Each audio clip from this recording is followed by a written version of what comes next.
जी हाँ दोस्तों, मैं शुभम गुप्ता इस ग्रामर पोर्शन में आपका हार्दिक स्वागत वंदनीय अभिनंदन करता हूँ। आइए आज हम लोग पढ़ने वाले हैं पास्ट इंडेफिनिट टेंस। क्या पढ़ेंगे? Past indefinite tense. ठीक है। और जैसा कि आप ये जानते हैं कि इसका पहचान भी होता है। सबसे पहले थोड़ा सा फोकस हम लोग पहचान पर कर लेते हैं।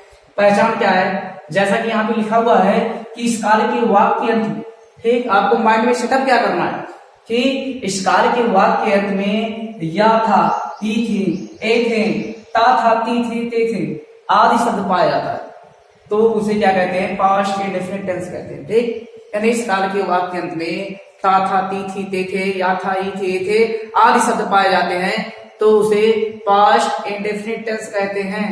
ठीक है। और देखिए इधर, जैसा कि आप ये जानते हैं, हम लोग पास्ट इंडेफिनिट टेंस के अफर्मेटिव सेंटेंसों को किस प्रकार से सॉल्व कर सकते हैं, उसका आज हम लोग अध्ययन करने वाले हैं। देखिए सबसे पहले क्या होता है? सबसे पहले देखिए हम लोग सब्जेक्ट लिखेंगे, फिर क्या मेन वर्ब का सेकंड फॉर्म का यूज करेंगे। ठीक, कर्ता हमारा कुछ भी हो, एक वचन करता हो या बहुवचन करता हो, ठीक है, कर्ता हमारा कुछ भी हो, उसके साथ हमेशा क्या करेंगे? सेकंड फॉर्म का यूज होता है। आपको माइंड में ये सेटअप करना होगा कि जब भी पास्ट इंडेफिनिट का सेंटेंस रहेगा तब क्या होगा? मेन वर्ब के सेकंड फॉर्म का यूज होता है, प्लस ऑब्जेक्ट होता है। और जैसा कि आप ये जानते हैं कि यानी फॉर्मूले के अकॉर्डिंग हम किसी भी टेंस को आसानी से सॉल्व कर सकते हैं। ठीक है। देखिए जैसा कि मैंने यहाँ पे लिख दिया है कि प्रत्येक कर्ता के साथ वर्ब के सेकेंड फॉर्म का यूज होता है। ठीक है, आपको ये माइंड में सेटअप करना है। ठीक, अब देखिए सबसे पहले क्या करेंगे हम लोग? मैं कल कानपुर गया था। ठीक है, मैं कल कानपुर गया था। अब इसका ट्रांसलेट करना, देखिए किस प्रकार से करेंगे ट्रांसलेट। ठीक है। और एक चीज और आपको अपने माइंड में सेटअप करना है, यानी प्रेजेंट इंडेफिनिट टेंस के अफर्मेटिव में सेकंड फॉर्म का यूज होता है। और अगर हमारा सेंटेंस क्या हुआ? नेगेटिव हुआ, इंट्रोगेटिव हुआ, इंट्रोगेटिव प्लस नेगेटिव हुआ, तब हम क्या करेंगे? उसमें हमेशा मेन वर्ब के फर्स्ट फॉर्म का यूज होता है और हेल्पिंग वर्ब क्या? डिड का यूज होता है। यानी एक ही हेल्पिंग वर्ब है और वो क्या है? डिड है। लेकिन अफर्मेटिव में ऐसा कुछ रूल है नहीं। अफर्मेटिव में आप ये जानते हैं कि मेन वर्ब के सेकेंड फॉर्म का यूज होता है। ठीक, देखिए क्या है? मैं कल कानपुर गया था। ठीक, एक चीज और है। अब देखिए कल के लिए यहाँ पे कल आया है, और कल के लिए आप ये सोचिए, यानी पास्ट के लिए हमेशा कल के लिए स्टैडे का यूज होता है। ठीक, यानी कल के लिए टुमारो भी है, स्टैडे भी है। आपको ये देखना है कि टुमारो का यूज कहाँ पे करे और स्टैडे का यूज कहाँ पे करे। जैसा कि अब आपको पता चल गया है कि यानी स्टैडे का यूज जो है, स्टैडे का यूज हम लोग जो पास्ट टेंस में करते हैं। ठीक, जैसा कि मैंने लिख दिया है, कल के लिए स्टैडे का प्रयोग होता है। ठीक है। अब देखिए सेंटेंस को देखिए, सबसे पहले क्या होगा? सब्जेक्ट लिखेंगे। इसमें सब्जेक्ट क्या आपका है? मैं है कि नहीं है? अगर है तो उसको लिख दीजिए। मैं का इंग्लिश क्या? आई मैंने लिख दिया, यानी मैं। फिर क्या है? Main verb. मेन वर्ब कहाँ है? मेन वर्ब मीन्स क्या होता है? क्रिया। क्रिया किस चीज का हो रहा? जाने का। ठीक है, यानी गया। ठीक, मैं कल कानपुर गया। ठीक, क्रिया जाने का हो रहा है, और जाने का मीनिंग क्या है? जाने का मीनिंग आप ये जानते हैं कि गो होता है। ठीक, वो फर्स्ट फॉर्म है, सेकेंड फॉर्म वेंट। ठीक, थर्ड फॉर्म क्या होता है? आपका गॉन होता है। और जैसा कि आप ये जानते हैं, यहाँ पे लिखा हुआ है कि मेन वर्ब के सेकेंड फॉर्म का यूज होता है, तो सेकेंड फॉर्म ये आपका नहीं है। जब ये है तो इसे आप लिख दीजिए he went to हो जाएगा, सॉरी I went to हो गया। ठीक, I went to। ठीक है, मैं गया, कहां गया? बचा कि नहीं? कानपुर, यानी कानपुर। ठीक, यानी I went to कानपुर। ठीक है, मैं कानपुर गया था। कब? कल। अब कल के लिए आप ये जानते हैं कि स्टैडे का यूज होता है। ठीक, हमने स्टैडे का यूज कर दिया। फिर देखिए क्या है? दूसरा सेंटेंस आपका क्या है? देखिए दूसरा सेंटेंस क्या कि हम आज आगरा से आए थे। हम आज आगरा से आए थे। इस सेंटेंस को सॉल्व करना है, कुछ नहीं है। ठीक है, हम सबसे पहले सब्जेक्ट लिखना है। सब्जेक्ट क्या? हम। और हम का इंग्लिश क्या होता है? वी होता है। हमने वी लिख दिया है। फिर क्या है? फिर देखिए मेन वर्ब का फर्स्ट सेकंड फॉर्म का यूज होता है। ठीक, मेन वर्ब। ठीक है, आना। और आप ये जानते हैं गो मीन्स जाना होता है, कम मीन्स आना। और देखिए कम का क्या होता है? फर्स्ट फॉर्म क्या है? कम। सेकंड फॉर्म केम, और थर्ड फॉर्म क्या है? कम। ठीक, जैसा कि आप देख रहे हैं कि कम केम कम। ठीक है, कम के कम सेकंड फॉर्म ये है, क्या लिखेंगे, इसी को लिखेंगे, है ना, वीकेंड। ठीक, हम आए थे कहां से आए थे, आगरा से, स्टे के लिए क्या, फ्रॉम, ठीक, फ्रॉम आगरा, कब, आज का लिखना है, और आज के लिए क्या यूज करते हैं, हमेशा हम लोग टुडे लिखते हैं, ठीक है। फिर देखिए क्या है, तुमने कल क्रिकेट मैच खेला था, तो क्या होगा, कुछ नहीं, तुमने यानी यू लिख दिए, ठीक, यू लिख दिए। अब क्या है, मेन वर्ब क्रिया किस चीज का हो रहा है, आप ये जानते हैं कि क्रिया खेलने का हो रहा है, और खेलने का मीनिंग क्या है, प्ले होता है, ठीक, प्ले का प्लेड हो जाएगा, सेकंड फॉर्म भी प्लेड होता है, थर्ड फॉर्म भी इंडेक्स से जोड़ना आपको, ठीक है, यू प्लेड, है ना, तुमने खेला, क्या खेला, क्रिकेट मैच खेला, है ना, ए क्रिकेट मैच, ठीक, कब, कल के लिए क्या, स्टैंडर्ड का यूज कर देंगे, ठीक है। अब देखिए क्या है, सेंटेंस आपका क्या है कि उन्होंने तुम्हारी सहायता की थी,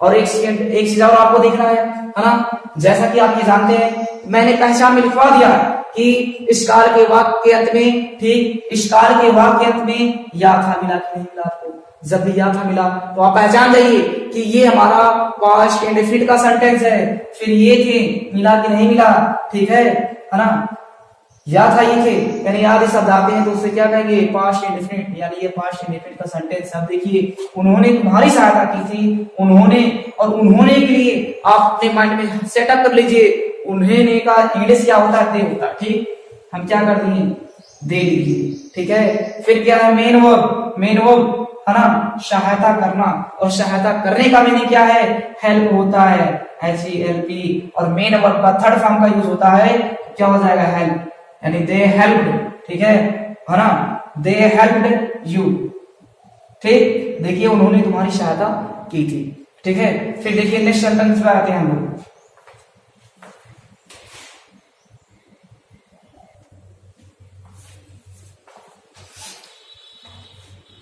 चलिए ठीक, देखते हैं नेक्स्ट सेंटेंस क्या, पांचवा सेंटेंस आपका क्या कह रहा है कि माता जी ने गंगा जी में स्नान किया था, ठीक, माता जी ने गंगा जी में स्नान किया, ठीक है। देखिए इस सेंटेंस को किस प्रकार से सॉल्व करेंगे, माता जी सबसे पहले सब्जेक्ट यानी द मदर, ठीक है। फिर क्या, मेन वर्ब स्नान करना, स्नान करने का मीनिंग क्या, बेथ, हम क्या कर देंगे, मेन वर्ब के सेकंड फॉर्म का यूज कर देंगे, हमने सेकंड फॉर्म का यूज कर दिया, यानी द मदर बेथ, यानी माता जी ने स्नान किया, कहां स्नान किया, गंगा जी में, इन द गंगा, ठीक है। देखिए नेक्स्ट सेंटेंस आपका क्या है कि पिताजी आज दफ्तर गए थे, पिताजी आज दफ्तर गए थे, तो देखिए क्या है, पिताजी द फादर, ठीक, द फादर का यूज कर दिए। फिर क्या होगा, मेन वर्ब, पिताजी आज दफ्तर गए थे, जाना, और गो मीन्स जाना होता है, आप ये जानते हैं कि मेन वर्ब के सेकंड फॉर्म का यूज होता है वेंट, ठीक, टू ऑफिस, कब, आज का क्या है, टुडे। देखिए नेक्स्ट सेंटेंस आपका क्या है कि इन लड़कों ने अपना कार्य कर लिया था। अब देखिए बहुत सारे बच्चे होते हैं, तो अगर इन आ गया तो इन वाले सेंटेंसों को सॉल्व नहीं कर पाते हैं, या उन आ गया तो उन वाले सेंटेंसों को सॉल्व नहीं कर पाते, ठीक है। अब देखिए जैसा कि आप ये जानते हैं कि दिस मीन्स क्या होता है, THESE this, those THOSE those, this means ये, और दोज मीन्स क्या होता है, वे आपका होता है। और इसके साथ साथ आपको ये जानना होगा, जहां दिस मीन्स ये आप जानते हैं, दिस मीन्स इन भी होता है, ठीक, और दोज मीन्स वे होता है, दोज मीन्स आप कह सकते हैं उन भी होता है, ठीक। और जैसा कि आप ये जान रहे हैं, ठीक, इन हो गया, ये उन हो गया, है ना, इन उन, ठीक। अब देखिए इन लड़कों ने अपना कार्य किया था, तो इन लड़कों ने, तो इसके लिए क्या होगा, इनका इंग्लिश क्या है, दिस, ठीक, दिस बॉयज, बॉय नहीं रहेगा, बॉयज रहेगा, क्योंकि लड़का नहीं, लड़कों की बात हो रहा है, यानी दिस बॉय, ठीक। फिर क्या होगा, मेन वर्ब मीन्स क्या होता है, कार्य करना, यानी करना। और करने का मीनिंग क्या होता है?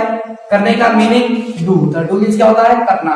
डू फर्स्ट फॉर्म है, डिड सेकेंड फॉर्म है, डन क्या है? Third form. ठीक है ना? यानी दिस बॉय डिड, है ना?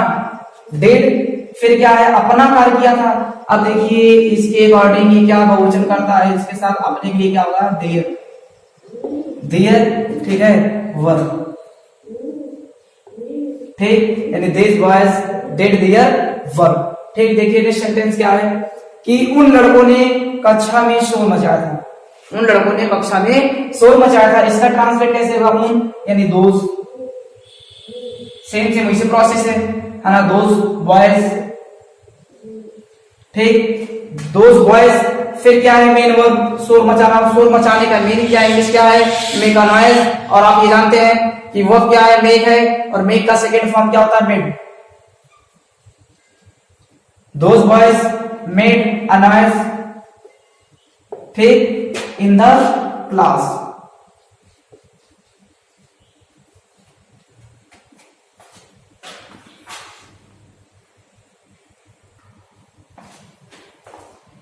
फिर देखिए नेक्स्ट सेंटेंस क्या है कि राम के भाई ने मेरी पेन चुराई थी। ठीक है, सेंटेंस आपका यही है।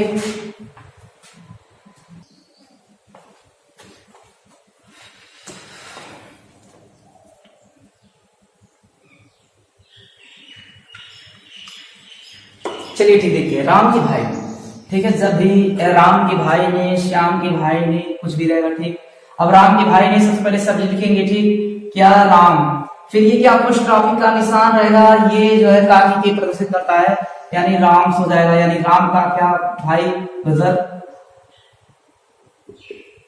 ठीक, यानी राम गुजर, राम के भाई ने, है ना? अब देखिए, यानी मेरी पेन चुराई थी, यानी चुराई थी मेन क्या है? चुराना। और चुराने का मीनिंग क्या? स्टील होता है, स्टोल हो जाएगा।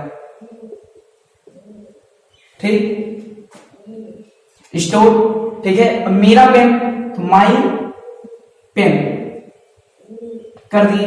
नेक्स्ट सेंटेंस देखिए, उन्होंने कल अपना कार्य पूरा कर लिया था। ठीक है, ये भी देखिए, ये भी सेंटेंस बहुत ज्यादा इजी है, इसको आप आसानी से सॉल्व कर सकते हैं। ठीक है, देखिए क्या? उन्होंने कल अपना कार्य पूरा कर लिया था। उन्होंने का इंग्लिश क्या होता? मैंने आपको पहले ही बता दिया, क्या होता है? दे।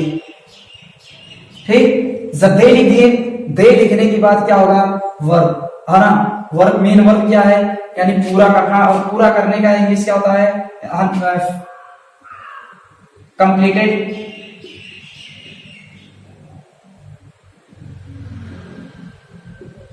कंप्लीटेड, दे कंप्लीटेड। ठीक है, उन्होंने कल अपना कार्य पूरा कर लिया था, दे कंप्लीटेड, है ना? अब देयर वर्ब, स्ट्रेटेजी।